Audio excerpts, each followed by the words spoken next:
ஒரு சிறிய நகரம் இருந்தது. அந்த நகரத்தில் தந்தை, மகன் மற்றும் அவர்களின் அன்பான தாய் வாழ்ந்து வந்தார்கள். மழை தூறிக்கொண்டிருந்தது. தாய் திடீரென உடல் நலமில்லாமல் நோய்வாய்ப்பட்டார். நடக்க முடியாமல் சோர்வாக இருந்தார். இரவு நேரம் ஆகிவிட்டது. மருத்துவமனைக்கு செல்ல வேண்டிய நிலை. சாலையில் அவர் மெதுவாக நடக்க முயன்றார். ஆனால் முடியவில்லை. அப்போது மகன் உடனே புரிந்து கொண்டான். அவர் தயங்கவில்லை. வயதான அம்மாவை தனது கைகளில் தூக்கிக் கொண்டு மருத்துவமனை நோக்கி ஓடிக்கொண்டிருந்தான்.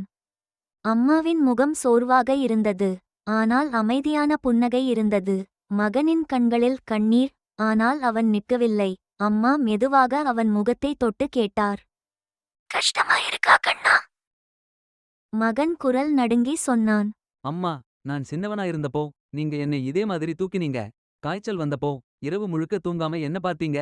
நான் பயந்து அழுதப்போ உலகமே இருந்தது. நான் மூச்சு விட கூட கஷ்டப்பட்டப்போ கூட நீங்க என்னை ஒரு நாளும் சுமை நினைக்கல. இப்போ உங்களை கொஞ்சம் தூக்குறது எப்படி கஷ்டமா இருக்கும் அம்மா? சிரித்தான். மழை மெதுவாக குறைந்தது. மருத்துவமனை விளக்குகள் அருகில் தெரிந்தது. நீதி, பெற்றோரின் அன்பை திருப்பிக் கொடுக்க வாழ்க்கை முழுக்க கூட போதாது.